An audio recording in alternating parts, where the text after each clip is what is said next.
You are looking live at week 2 of the weekend spread. I'm your host, Bobby Howard. With me today, we've got Jameson Maxwell and Ty Lee. Boatin' Blake is currently sailing the salty seas out there, but we'll still get his picks for this week, which, if you're watching on YouTube, you can tell it's a throwback week. In honor of OU throwing back to the Bud Wilkinson era, we have decided to kind of match that with our own graphics as well.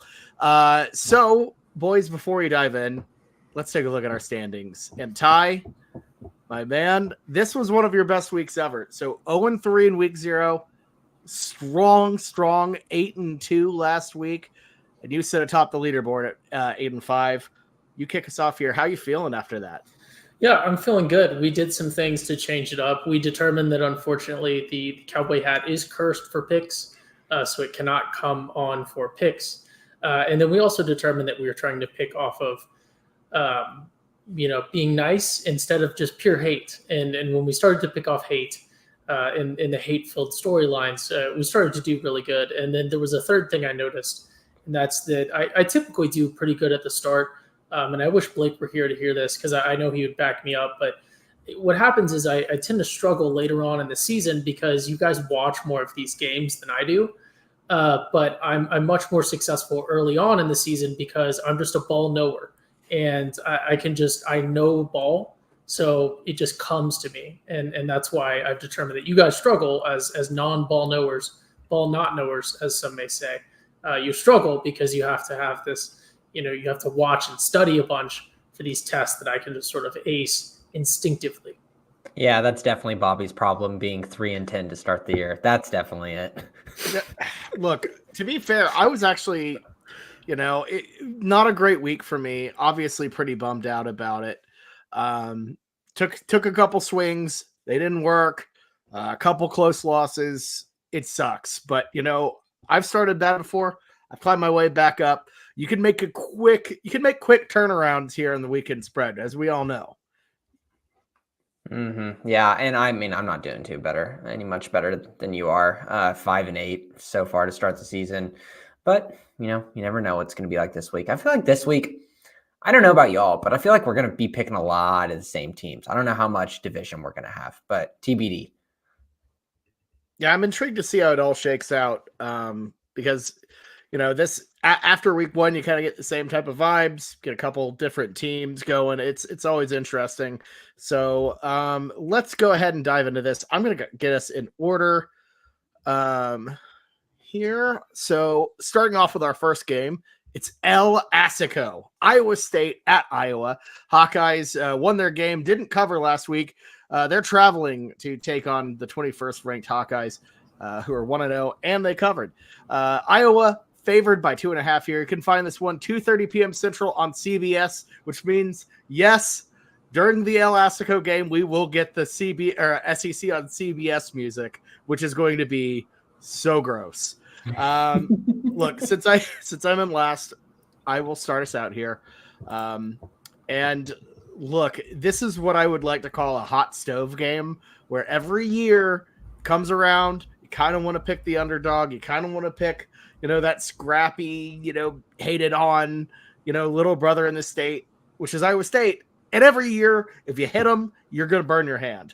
Iowa has a chokehold on this series, and I think they're going to continue to win, and I think they're going to cover here. 2.5 is the play. The offense looks better. It's not a great offense by any means, but they just surpassed their total receiving touchdowns from last year, which was 2. So Hawkeyes slightly different. I think they got this one.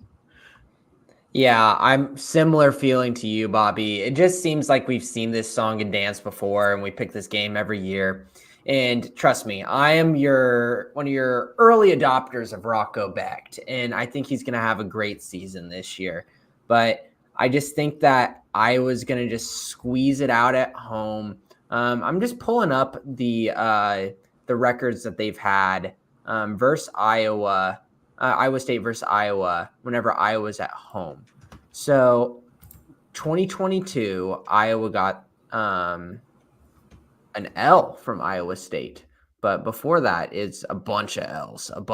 So I don't think that Iowa's going to let them lose on their home field, and give me the Hawkeyes -2.5. I actually don't even have the slightest clue what team Rocco Becht even plays for. I just know ball. Oh, And I that's know so that sad. Iowa has taken a step forward offensively, and they've just been really good in this game traditionally. And as we all know, Matt Campbell, noted former coward, no longer a coward. We don't have time for that right now. Maybe in a later week, we will delve into the Matt Campbell saga. But give me Iowa -2.5. You want to hear something wild? Whenever you said Matt Nope. Campbell, I had to think about it in my head to make sure he was still there. That's how irrelevant he's been these past couple years. When you get a head coaching job in the state of Iowa, that is for life. That is yeah, it's true. Kirk Ferentz knows all about that. He's just trapped there. It's like working at the DMV. You're in that. That is very true. Bowden Blake is an island boy. He went with Iowa State here. So very loyal to the Shield. I'm intrigued to hear what he has to say about this one whenever he gets to see this played back. Okay, moving on to our next game. It's NC State, ranked 24th, 1-0, 0-1 against the spread after a very, very weak showing against Western Carolina. They're taking on the Tennessee Volunteers, ranked 14th, 1-0, and 1-0 against the spread after a dominant victory against Chattanooga. Say what you will, 69-3, that gets it done. This one being played on a neutral ground in Charlotte at the Duke's Mayo Classic. Tennessee favored by 8. You can find this one 6:30 p.m. Central on ABC. Ty, who do you like in the ball game? This one is simple to me. Although as we lock these lines in, it looks like it has moved a little bit in NC State's favor or in Tennessee's favor. It's now Tennessee -7.5. Looks like we're picking -8. I still like Tennessee in this one. This is what they do. They beat up on these like decent enough. I mean, NC State, who knows? Some people have them in the playoffs. Some people have them winning the ACC. Who knows? Who knows with the ACC? All sorts of national pundits have NC State in the playoffs. One included Bobby, national pundit, Sleepers Media. To be fair, I mean, we did the playoffs from the hip, but I'm pretty sure I have Florida State in mind. So I do too. Yeah. Bobby's team barely beating someone versus being 0-2 after week 1 somehow. Look, everyone faded Miami. I just faded them, or I faded Florida State and Miami. So it doesn't matter. And it might be UNC. It could be anyone in the ACC. It might be Clemson. It might actually be Clemson, which would be hilarious. But give me Tennessee -8. I think the Vols have that explosive offense that I think they're not going to blow them out like they blew out Charlotte last week. But I like the Vols by 8. Give me NC State here to get a little cover, maybe a backdoor cover. You saw it versus Western Carolina. They were just struggling this first 3 quarters, but in the fourth quarter, it was just all business, and they just took it down. It's a neutral game, but it's in Charlotte. I think NC State can keep it close enough with a younger quarterback in Nico and a big environment in a neutral site bowl environment, I guess, at Duke's Mayo. Give me NC State with this little backdoor cover at +8. Yeah, this 8 is a gnarly number. I don't love it, but what I do love is I do love Nico, and I love this Tennessee offense. I feel like overall the Vols are being underrated across college football, and I look, obviously love NC State. I still think they have a real shot at winning the ACC. They're going to lose this game. Love Grayson McCall too. Love Dave Durkin. Every time they show up, the lights can be a little too bright. And I feel like the Vols offense is just too high powered. That defensive line is too strong. And I think it's going to give McCall and the offense a lot of trouble all day long. So I'm going to go with Tennessee -8 here. I just think the offense is too high powered. I don't want to bet this one. This is not a game to bet. This is a game to enjoy. This is a stay away. But Jameson, good news. You're not going to be an island boy on this one. Bowden Blake also rolling with the Wolfpack here. Love to see that for him. And yeah, we'll see how this one shakes out. Anyways, moving on to our next ball game. we've got the Colorado Buffaloes 1-0, 0-1 against the spread after a just a narrow victory against FCS North Dakota State. Very close game. Probably should have lost. They're traveling to Lincoln, Nebraska to take on the Cornhuskers. Big 8 rivalry right here. Nebraska's 1-0 overall and against the spread after a dominant win against UTEP. Huskers favored by 7.5. You can find this one 6:30 p.m. Central on Peacock and also NBC. I forgot to note that. I'll get started on this one. So what did I say before the season, Ty, about Colorado? Teams worse, vibes are worse. Yeah, it was the teams are worse and the vibe is worse. Well, Nebraska's a better team. The vibes are better. And Matt Rule's always better on year 2. You got Dylan Raiola behind center. I really like the Huskers here in a packed environment. Should go crazy. I think Nebraska can cover 7.5 here. I really, really like the Huskers. So give me Nebraska minus 7.5. I think Nebraska could win this by 20. I think that they can just run away with it. And all of the hype that's all about Colorado will just go straight to Raiola. And we're going to hear about Raiola for the next month after this game. It's just the Colorado effect. Just strap in. Even if Raiola just plays like, he has like 2 or 3 touchdowns and one might be a cool, like off his back foot or something like that in athletic play. Get ready for it. Media is going to just hop on and just not get off. Give me Nebraska big. Yeah, unfortunately, and look, I've long been a fan of Colorado. I've been rooting for the Buffs since before Coach Prime and everyone else got there, and I think it's great. We'll go off on a whole bit on that at a later time. Again, only person in the national media that said that Colorado would beat TCU. I said it all summer, and I was laughed at. But unfortunately, that is not the case this weekend. I think, Matt Rule, although he looks like a little Baylor Bear, like an actual bear cub, I think he's an amazing fit at Nebraska. I think he's just such a perfect fit there, and I think they're going to have the patience with him to grow. And I think that Colorado, unfortunately, there's just too many issues. I legitimately believe that they have the best quarterback in college football right now until Texas starts to play their better quarterback that they have on the bench for some reason. Maybe he's hurt. Certainly they'd play him unless he was hurt. But I forgot what I was going to say. Travis Hunter, also really, really amazing, right? You hear about him all the time. That reception he had over the defender's back, falling down, back foot for a touchdown last week was insane. But that's all they have. That's pretty much it. And we saw a lot of discipline issues with them last week with penalties. We saw a lot of penalties that they got away with, quite frankly, that were pretty crazy, like Bobby talked about. It was all OPI on Travis Hunter. Yeah, getting away with some targetings and everything else. So I think that Nebraska is going to be a kick to the teeth for this team. I don't think they're going to run away with it like you guys were talking about. And just Colorado has too many weapons to get blown out by like 20. I just, obviously anything could happen, but I don't know that Nebraska is really going to be able to shut them down, but I think they're just going to play the long game. It's going to be some old school Nebraska football. And this will be a fun one to watch, but give me the Huskers. Yeah, no doubt. This is going to be a fun one. And look, everybody's riding with Big Red here. Boat and Blake also on Nebraska here. So, yeah, there we go. We're all riding together on one pick at the very least. So, anyways, moving on to our next game. It's the very first SEC matchup of the season. Intriguing that they picked this one. I really don't get it. It's the South Carolina Gamecocks, 1-0 overall, 0-1 against the spread after a just confusing, tough game against Old Dominion. All of the hype about them surrounding how good they are in college football 25, just completely out the door week 1. They're traveling to Kroger Field to take on the Kentucky Wildcats.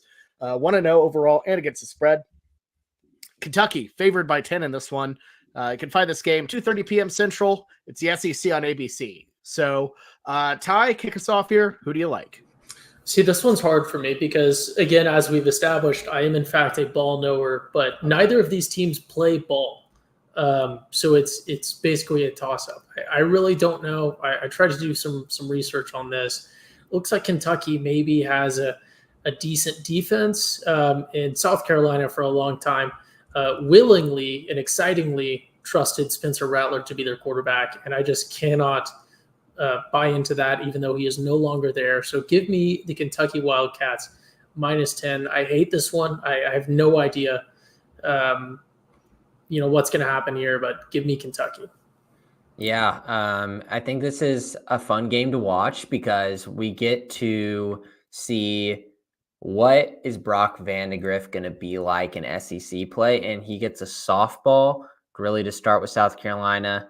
It's I'm not even going to say Vandy anymore because Diego Pavi is an absolute animal. But it's lower tier SEC play, and being at home, playing South Carolina, a team like, does Old Dominion even have the dog with Crocs anymore? Bobby's got to know this. Is the dog with Crocs gone? I think he's a dog now instead of a puppy, which should change a little bit of the equation. It's over. It's over now. Yep, the dog's grown up. The boat's passed. It's got to be Kentucky. Yeah, no, I'm also riding with the Wildcats here, and look, I do kind of like Vandagriff. He's got that thing on him. He's got the phone clip on his belt. There's something about him. You meant by got that thing on him? No, well, thankfully you stuck with me and I clarified. But no, Vandagriff, where you're going there, boss. Fair enough. Well, hey, we ended up landing the bird. We're all good. But no, I like Vandagriff. I like this Kentucky team. I picked him. Cox. Jeez. I picked him. Got that thing on him. Can't take on the top. Jesus. Anyways, yeah, I picked Kentucky to finish 10th in the SEC. I think this is a game they could easily win at home, and I think they do.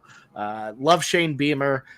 Hope he turns it around a little bit, but I just, I don't know. This team's just not it right now. Dude, Rocket Sanders was not it in the game one. Rex Specs, was it Lenore Sellers, was not it.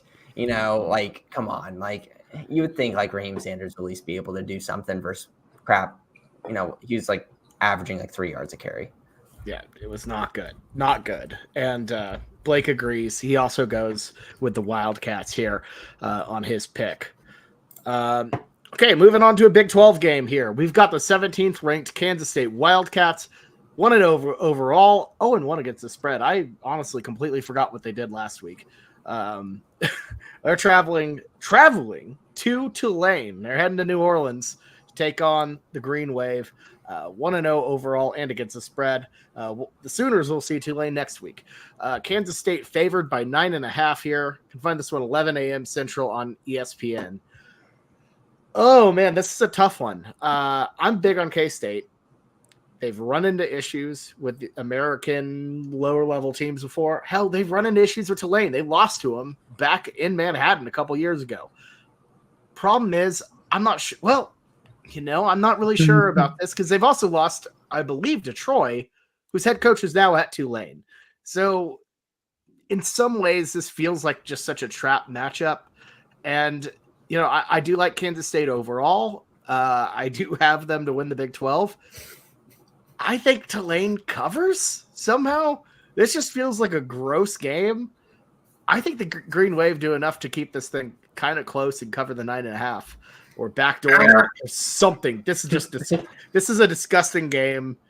Sneaky gross. Kansas State finds a way to bumble around and keep this thing too close. So I'm going to go with the Green Wave plus 9.5.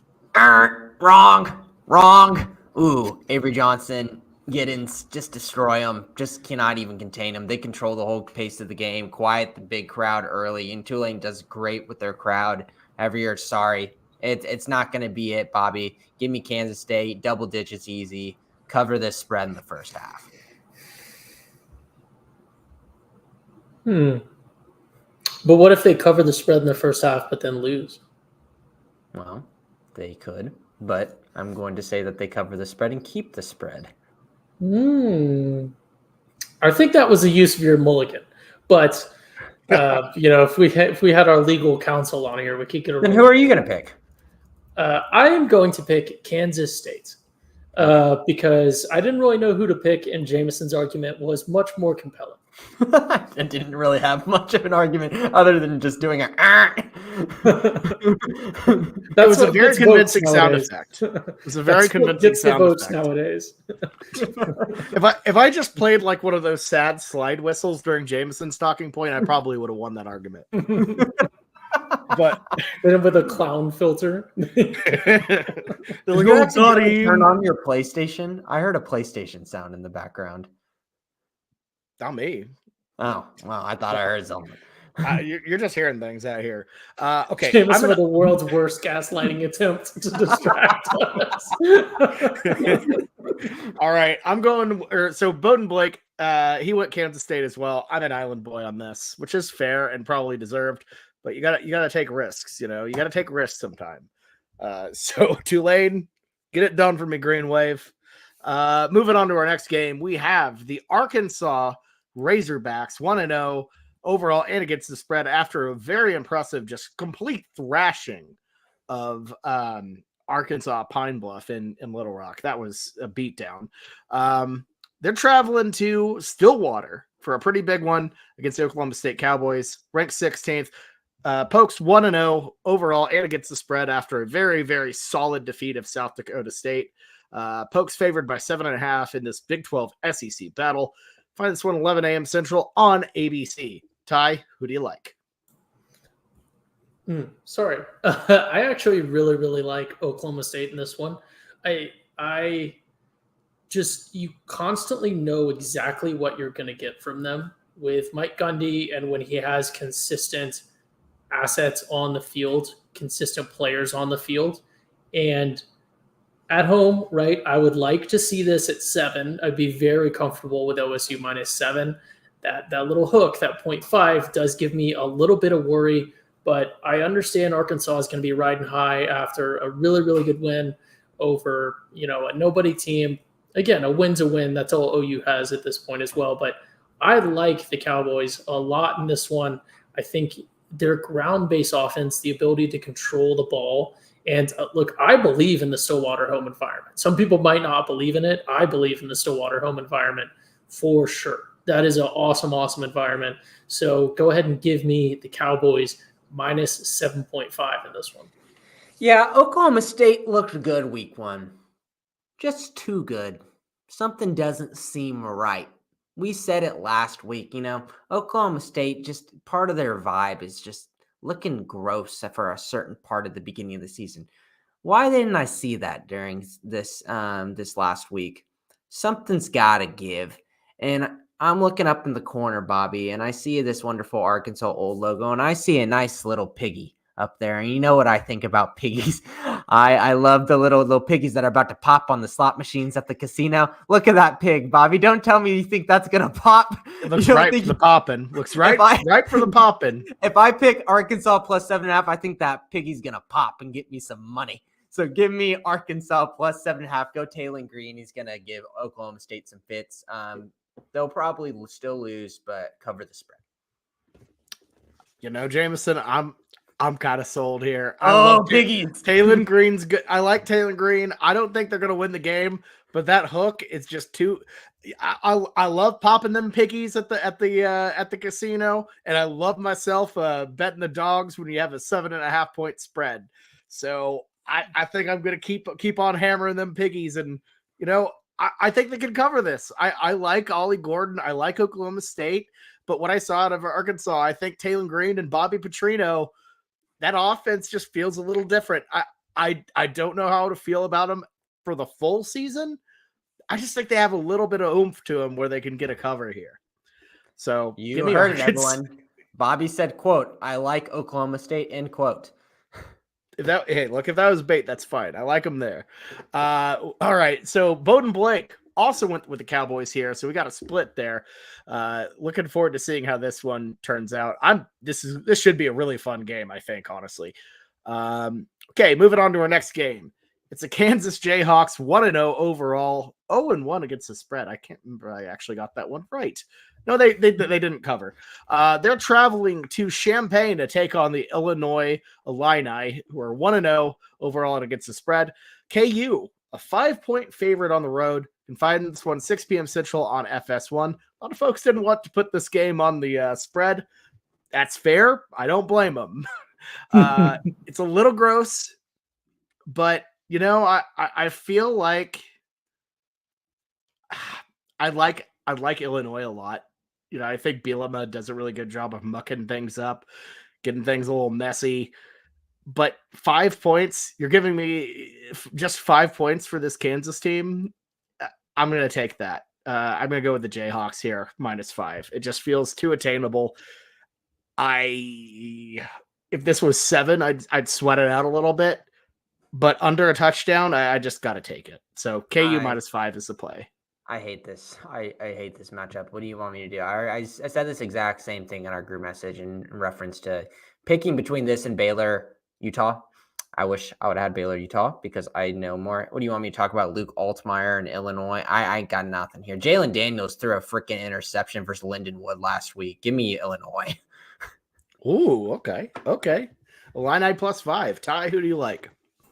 Look, this one is stinky, but if there's one thing we know about this Kansas team is that they will beat up on all their non-conference opponents, get a ton of hype, and then immediately, like week 4 or 5, all of their players will fake an injury and sit out for the rest of the season to preserve their draft stock. Honestly, whoever's coaching them to do that, DJU, give them a call. You could learn something. But I don't know. Give me Kansas -5 because I think they're going to beat up on an out-of-conference opponent, sort of build their resume up a little bit, maybe get a number next to their name before their players opt out, as they do for the final 3 quarters of the season, as is tradition. They actually are ranked 19th right now. They're just hitting in the Jayhawk boot, but they are. Boat Blake picked Kansas as well. So Jameson's an island boy with Brett Bielema. I don't know what I'm doing. I think I'm just kind of like sad that Jason Bean's gone. It just feels empty. You're having a little bit of a Bean revolt. Jalen Daniels threw an interception versus Lindenwood. Yeah, people make mistakes, Okay. All right, let's move on to our next game. This is probably go ahead, Ty. You got it. I was just gonna say, Jamison, you should come visit me here in Scottsdale. There's a shrine to the bean right in between an STK and a Gucci store. I'll send you a picture this weekend. A shrine to the bean. There's a little, because whatever the bowl is that they keep renaming is here, and there's a little like a portrait of the bean holding up the trophy. That's incredible. Flowers for years. Can you just keep bringing flowers every week over there? Why is there flowers at this shrine of Jason Bean? He's not dead. He's just graduated. I heard Bean's out there slinging it in Indianapolis, though, right? Did he? Make what do you mean by that? Did he make the roster? Oh, it was that one thing where he had like the highest QBR of all of the quarterbacks in the preseason. But I think he's going to the practice squad. Okay. Last I checked. The dream still lives for Bean. Maybe if Ty would have brought him some flowers, he would have made the 58. But didn't he get picked in the UFL draft? Right? Wasn't there like a big thing about that? Oh, here it is. I think he did. Former Kansas Jayhawk drafted #1 overall in the UFL draft. Oh, look at that. That's beautiful. Oh man. Who'd he go with? Who picked him up? Memphis Showboats. Oh, the Showboats. Because I know old Bob Stoops and them picked up old John Reese Plumley, for the Arlington Renegades. Good pick. Oh man. All right, moving on to a just absolutely titanic game. We've got the number 3 ranked Texas Longhorns 1-0 overall and against the spread after a dominating win over Colorado State. They're heading to Ann Arbor, Michigan to take on the 10th ranked and defending national champion Michigan Wolverines, who are 1-0. Fell short on the spread, though, against Fresno State last week. Texas, a 7.5-point road favorite. This is big noon Saturday, 11 a.m. Central on Fox. Big one. Ty, who do you like in this game? You already know. This is one we do have to acknowledge. 7.5 doesn't seem like a ton. That is a ton of points to go into the big house. I understand it's not the toughest place to play, but it's still not an easy place to go into, such a massive stadium for such a massive game, fan base that's riding a national championship. They've been given this storyline to have a chip on their shoulder that, oh, the whole nation wants to like take away their championship because like sign stealing or whatever. I know there's more allegations than that, but it's going to be a big atmosphere, and we've seen Quinn Ewers, the second best quarterback on this Texas squad, kind of crumble in these before. So that does give me pause. But Texas could do the right thing and do like the Spencer Rattler, Caleb Williams, Red River game, swap around their quarterbacks and overcome even a 21-point deficit like we did against Texas by making the right quarterback decision. So I don't know. But for me, this is an obvious one. I understand they've lost a lot of the running backs. I understand they're playing their second string quarterback right now for some reason, but give me the Longhorns. This is what they're built on. They're built on, well, I've used that talking point before, so I won't say it, but Texas does good in these out of conference marquee games. Michigan is not like, they're not it. They might actually, unfortunately, lose to Penn State this year, which is just sort of an enemy of my enemy situation with Michigan for me, but I think Michigan is going to lose this one. I think they're going to lose a couple more in conference. I don't think it's going to be crazy. I think maybe Texas by 10. So give me Texas minus 7.5. Yeah, Texas in the past has been sneaky in you're referencing like Alabama last year, but that's whenever people doubted them, and some people were like, hot take, I think Texas can win this, and everyone's like, whoa, that's not the case anymore. The tables have been flipped here. They're turned. I don't know, whatever you say. The tables have turned, and I think Michigan at home, it's a big deal. I think Texas is getting a little bit overhyped. We talked about this in the preseason, that they had a lot of turnover. And even though versus Colorado State, the final score looked big, that first half, Texas with the eye test wasn't really fitting it. And, like all new wide receivers for Quinn Ewers to throw the ball. That defensive line is essentially lost the majority of their good players that they had last year. There's a lot of turnover on this Texas team when they're going into a hostile environment in Michigan that I think this Michigan defense can do enough to keep it close. So I think Michigan's going to cover this one at home plus 7.5. It's going to be a wonderful game. I think it's going to be close back and forth, kind of a nasty. I don't think it's going to be like, the Notre Dame, Texas A&M, but if you could take that one offensive tier up, like I think that this could be a game where we don't get as much offense as we thought it would. Yeah. And here's my thing. I agree with that on 2 points. One, I think Michigan's defense is one of the best in the country. And two, I think Michigan's offense is incredibly confusing right now, given the direction they decided to go in. Alex Orji not starting. So they've gone towards this weird, like kind of 2 quarterback, slower pocket-based system. I'm not a big fan of it. Donovan Edwards, can he be like the solo back guy? I'm not sold yet. My thing is, I just think that Texas does a really good job in road environments like this. They did it against Alabama. I think they can go into the big house and perform well. The stable of wide receivers they have are absolutely unreal. Isaiah Bond was very good. I really like the Golden transfer out of Houston. I think he's very solid as well. And overall, I just feel like the plays, like when you really go at it, I think Texas's offense is going to be too much for Michigan. If Texas gets out to an early lead, I don't think Michigan can crawl back with their offense. I don't think they have the firepower to do that. The Wolverines are going to have to turn over Texas. They're going to have to get Quinn Ewers off the field and keep him off the field with long meandering drives, like how they ended that Ohio State game last year. That's their path to victory.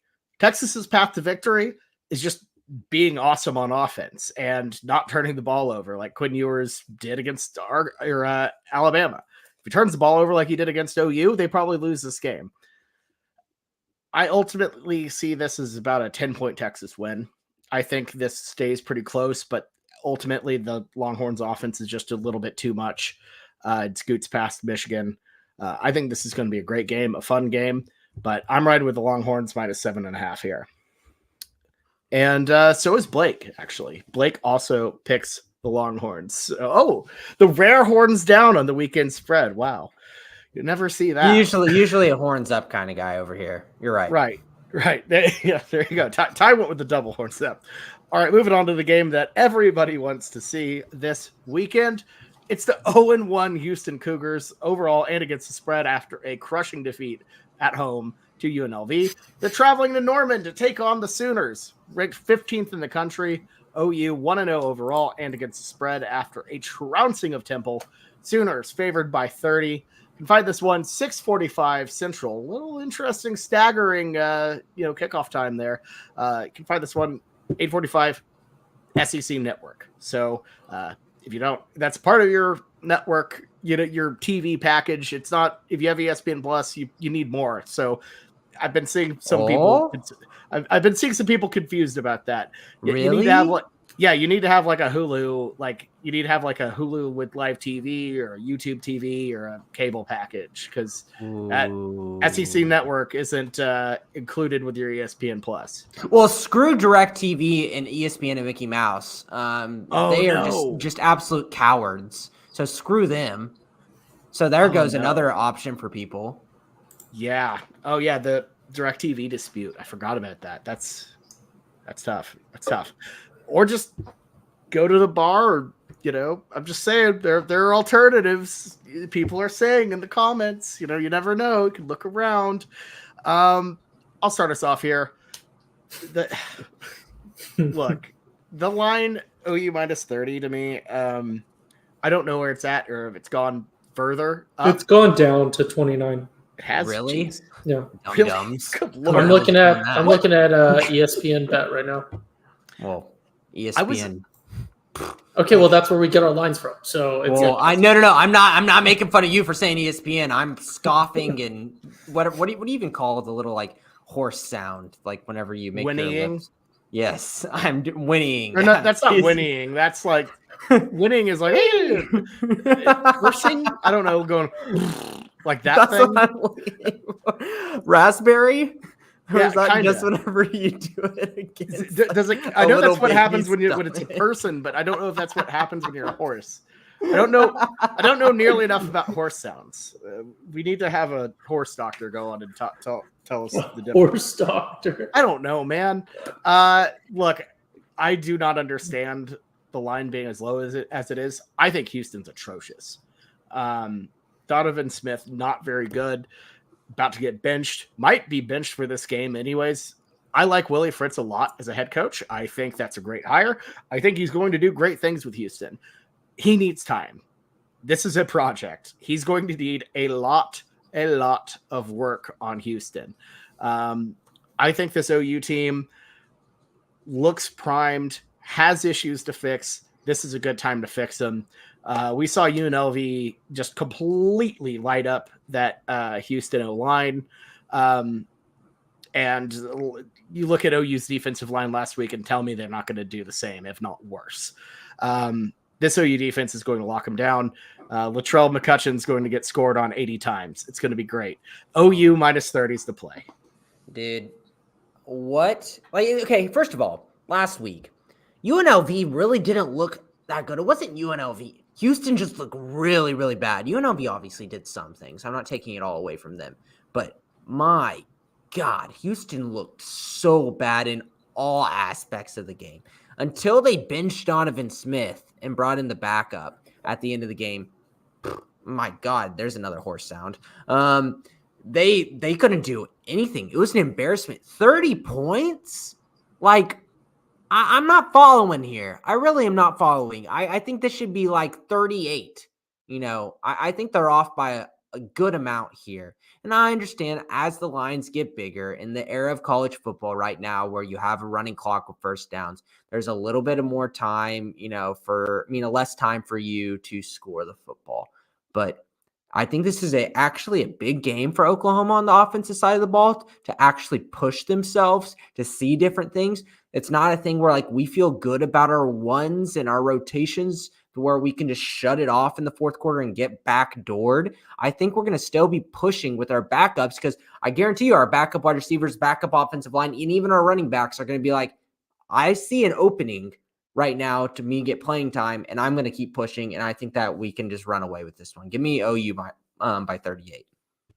I like it. Ty, I hate to interrupt you here. Would you got a comment here from Daniel Greer, good friend of the podcast, looking to make OU over 7.5 first quarter points at -115 in official play. What do we think? Daniel, good guy. Gonna have to ask him for some Memphis recommendations out there. What do we think, boys? I really do kind of like OU starting off hot here. Yeah, I do too. But I also sweat with these 7.5s because if you don't receive the first kickoff and with this running clock, what happens if we just do a long 14 play drive? What happens if we just do that where we just kind of chip away and we don't do anything downfield and we run out of time? That's the one thing. I think we have the capability where if we get the ball twice, we can do it. We shut out Houston twice, we get the ball twice. But if we start on defense, it's a little dicey. So I'd probably still just take the -30 and not try to get too fancy with it.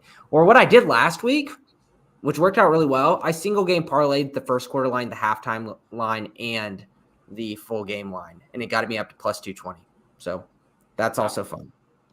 It's a good deal. Yeah, I like OU to start off hot because I think they're going to get Houston off the field quick, regardless. So I'm going to go with the Sooners here, but that hook is a bit gnarly. So if you can play around with it, do something a little bit better there. I don't know. That might be an idea, but especially for that value. But overall, if there's a team this week to take a 7.5 point over, in a first quarter, I'd take the Sooners. So I like it, Daniel. Thanks for the question. Ty, do you have any thoughts on this before you dive into your prediction? Yeah, you guys are thinking of blowing, I guess, is the sound. Snorting is like the horses only use their nostrils, but blowing is like where their lips are like. So. There we go. Thank you. Yeah, I don't know. I don't know about that. I'm not going to – I have no idea about this pick. But they also asked if OU normally accepts the ball if they win the toss. Well, last week we started on defense, right? Right. I've seen them accept it before. I think they usually do defer, though. I don't know. That's tricky because I've been surprised by that before where they've taken the ball. So I don't know if I've noticed a trend. I think it's gone back and forth, and also some of the times, like how much do you actually catch what the coin toss is? They don't show that as much anymore. It's a shame. Yeah, they do. It is a bummer. So not certain, but I do think they flip back and forth. So even if I knew they're not consistent with it. Ty, I'm sorry, we've taken too much time from you here. No. What do you think about this ball game? Yeah, I'm with Jameson. This darn conference realignment taking away our coin toss coverage is crazy. Thank you. It's the NIL. They don't have a coin to toss anymore. They've given it all to the players. But I'm going to ride with the Sooners as always. This Houston team just looked stinky. And now they're having to commute all the way to Norman, which they are used to. It is a commuter school. But, I like the Sooners in this one big. I like OU being able to get up. I think there's going to be some hiccups from last week that are ironed out in practice. I hope to see, like we always talk about, our little incremental steps forward. Week one is always going to be week one.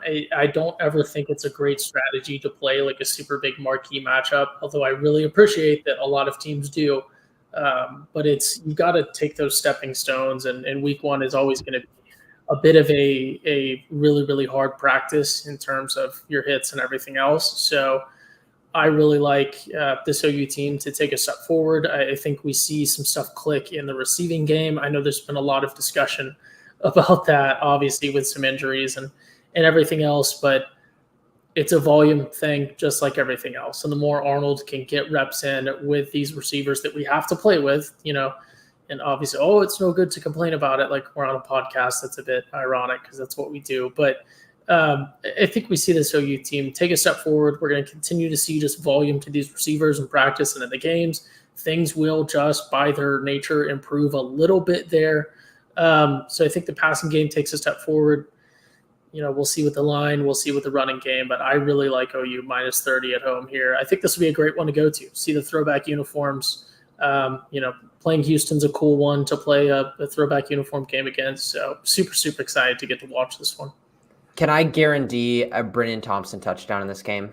I'm going to guarantee it because I think the fans just need a little bit of something with the wide receivers. I'm guaranteeing. I hope he touches down at the airport to transfer somewhere else. We don't have anyone to give up, Ty. I don't know why you're a Brennan Thompson hater. You just have to find a wide receiver to hate. I know exactly. The second you started, I had a receiver to hate, and then I found that I don't hate that receiver after this game because he broke his foot, and you feel bad for him. He doesn't deserve the hate compared to a guy from Texas, a guy who failed at Texas, and then we've taken in for some reason. The white puff of smoke is coming from the schooner pod, like chimney. Ty has found a new receiver to hate on. It's incredible. Yeah, and I don't think, I mean, like, there's like chirps going around that Nick Anderson is not a for sure either, and obviously Venable's language around media availability has really not been too optimistic about him. You never know because Brent Venables isn't going to say anything definitive ever. But I think that that Brennan Thompson is in a position where he needs to succeed because JJ Hester was not doing it. And this health of this wide receiving team, that we need somebody and we're desperate. And that Houston defense is going to give you every single damn opportunity to score on them. What happened with that rule that we have to disclose injuries? Was that a real thing? Or I've been wondering about that. Or is that only for initiative? It's only for interconference play. So we do have injury. We do have injury reports, but only for Kentucky and South Carolina right now. So, and are they doing some like whack stuff where it's like lower body injury, or are they actually giving us the diagnosis? No, I mean, no, it just says questionable or out. It doesn't give you. Yeah, anything. I think it just matters. It's just literally just damn. That sucks because everyone's it's availability. Questionable. Everyone's just going to be questionable. What did you want? Stupid. Did you want them to just? Natural. Did you want them to DM the journalists that like their health charts here? Well, I know I wanted it like in the pros where you get like the injury reports the like every day, and where it says like like limited in practice. Just means more time. Due to shin.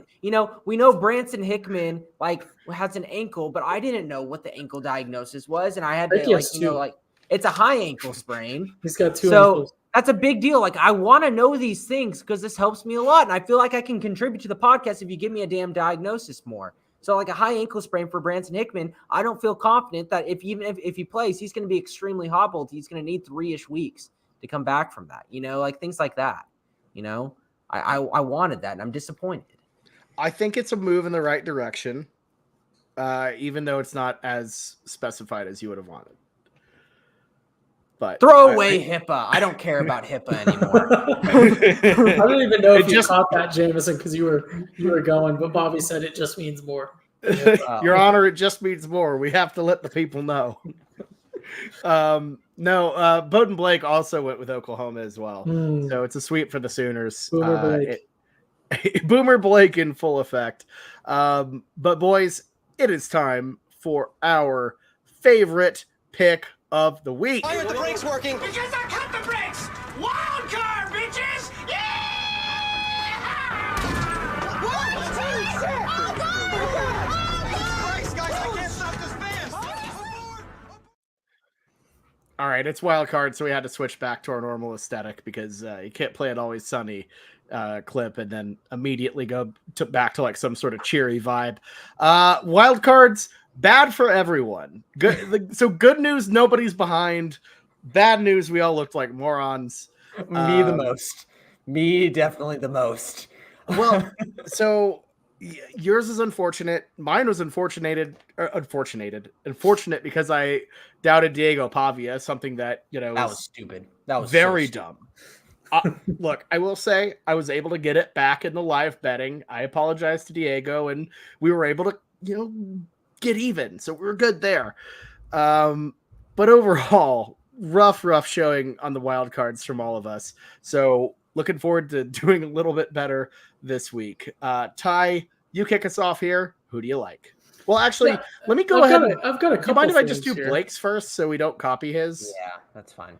All right. So Bowden Blake went with Nevada +1 against Georgia Oh Southern. yeah. Wow, Oh, we were all I going wasn't gonna do that. So unfortunately, all of us have to tear up our picks now because we're all cooking going to something in the desert. Don Dollars out here versus Georgia Southern. I wish he was here to give us an explanation for this. Well, the funny part about this game, Bobby, is I watched a decent amount of Georgia Southern last week. Weird enough, because Boise, right? yes, because I had my 11-leg parlay and I'd hit the first 4 and Boise was next. And I was locked in because Georgia Southern was giving Boise actually a hard time. Like they actually looked pretty damn good. And I was like, oh God, like even though their defense was just like nothing, their offense was still putting up some points against Boise to where I don't know how easy of a pick this is. I don't know. Nevada's looked decent, but Yeah, come on. I would be worried about this pick. I mean, yeah, Georgia Southern just went in a track meet with, the best team in the Mountain West, Boise, who has that just killer running back whose name I'm just completely blanking on. Ashton Jonty. Yeah. Is it Genty? I've been saying Jonty this whole time. I think it's Genty. Oh, I geez. don't. I think it's Genty. Regardless, that dude is damn good. 6 touchdowns, unbelievable.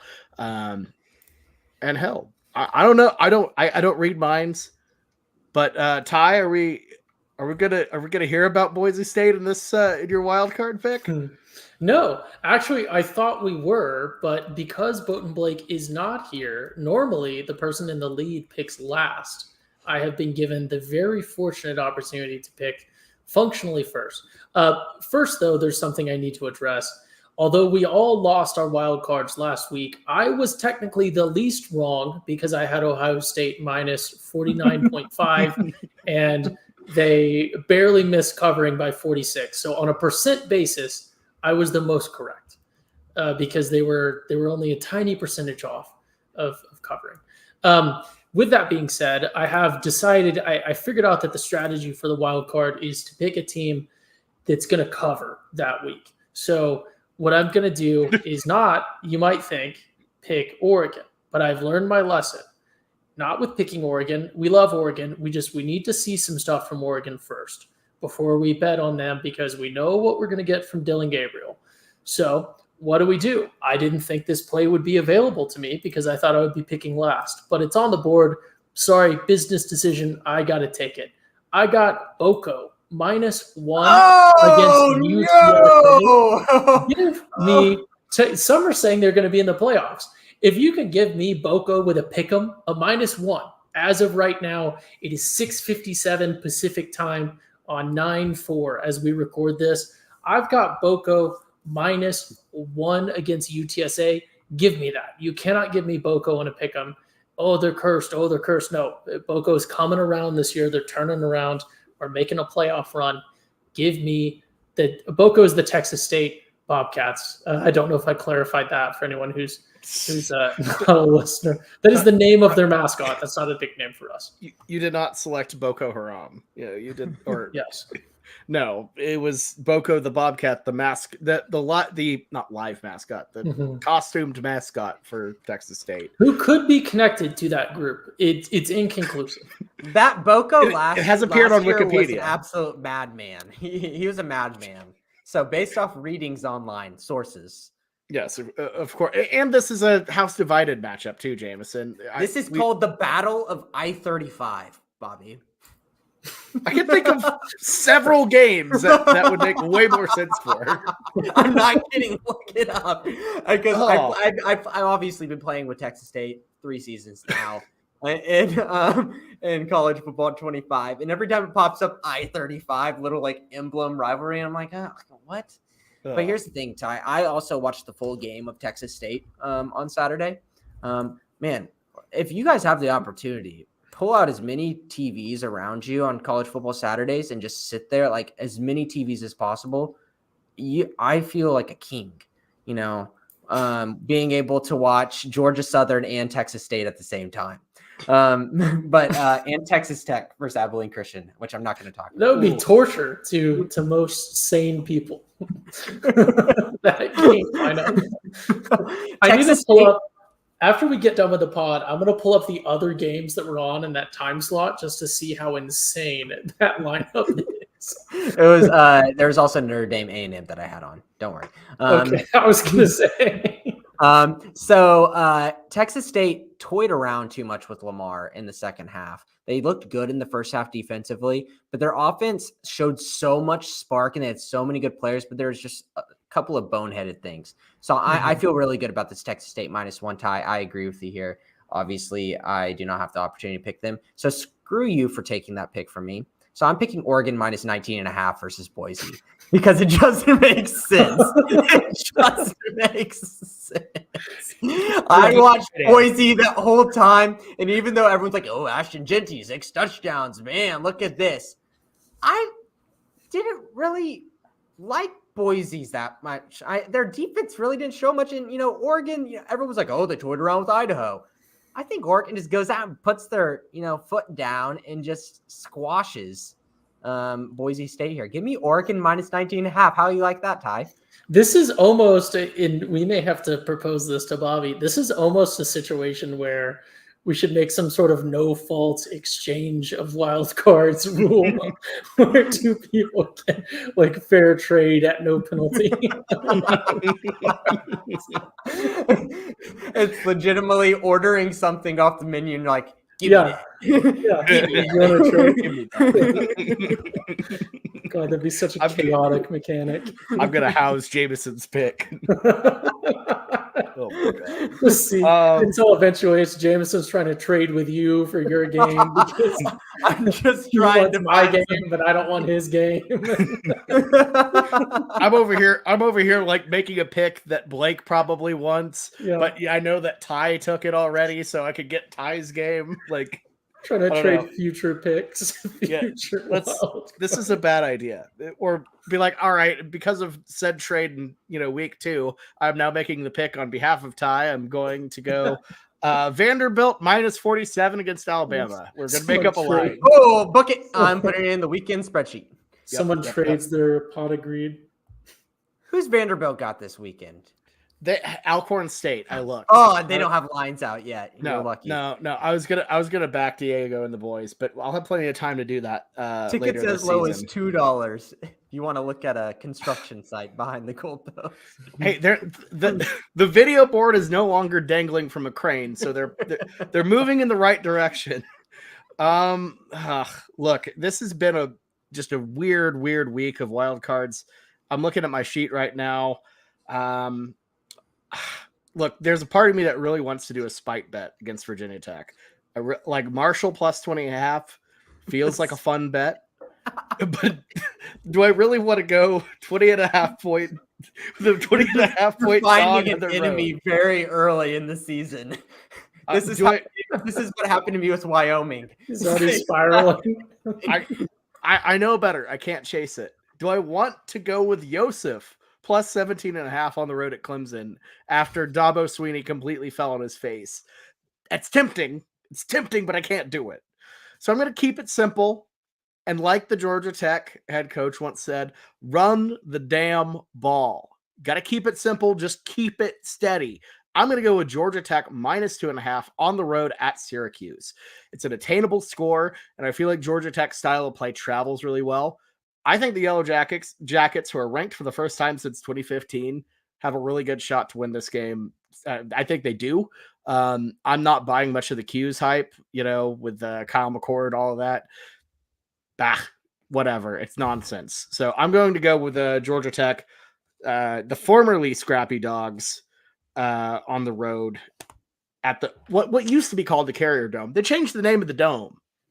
That had to kill the mojo. So Georgia Tech -2.5 is my play. Oh my God. I don't know if that's a good idea. What's Syracuse's mascot name again? Is it like Ollie or something? It's Otto. Otto, man, look at little Otto. If you're doing throwback week, you got to pull up the old Otto the Orange logos, and then you'll change your mind. Jameson, I am not putting up the retro Syracuse logos because They were not called, those. Not those. I'm talking about Otto. Otto the Orange did not exist in the 50s. It was a much different mascot that they had to change to become the Orange. I know what you're talking about. I'm not talking about that. I'm talking about an old Otto picture. Hold on. I can do this. Yeah. No, Give I me know a you second can. here. I know you can. Old Otto, he's great. Oh, man, that's adorable. Look at him. Look at him. If we were doing a 60s or a 70s preview, I couldn't fade Otto. But alas, Look at that hat he's got on too. Instead I'm fading cultural insensitivity, which I shouldn't have just said, but that's fine. Anyways, okay, that's all we have. Oh shoot, I screwed up the how whatever. Yikes. Just sign us off. I did it. No, there we go. Yeah, so that's all we have for week 2. Looking forward to a really exciting week 3. I say really exciting. It's a weird slate if you guys look at it, but we have a couple really, really solid games. Really good. I think they're I would call them helmet matchups. Just looking right now, Arizona currently just at the slate. We got Arizona at Kansas State, which could be just so pivotal in the Big 12. That's on a Friday night. UNLV returns to the slate. They're taking on Kansas on the road. Currently have Boston College at Missouri on here. That might change. We'll see. That's a good one. Yeah. And I like me some Castellanos. Y'all saw it in our group text. I had to watch the majority of that Boston College Florida State game on the Spanish version because that's the only one I could get with the TV packages of them taking away DirecTV. I don't know why, but I had to. They were only giving me the Spanish package, and man, that was kind of electric. I would suggest. I've completely forgot Bill O'Brien was coaching Boston College, and I thought he did a great job. Like BC's gonna pop up on this sheet well, I actually think it's only going to be this time, but it's going to be an important one against Missouri. So that'll be fun to talk because I like Castellanos quite a bit. This is the home run guy. Well, kind of, somewhat. Both incredible. No, but we got a couple good games, and including Tulane at Oklahoma, and maybe a couple surprises on up our sleeve. You know, pretty big game happening in San Marcos that might pop up. Good God, never know. Right. Yeah, Tony, next year they're coming to your city, Boco. Mm-hmm. Yes. We are excited. Absolutely. For sure. Well, that's all we have for this edition of the Weekend Spread. We'll see you next Wednesday, and good luck out there, everybody.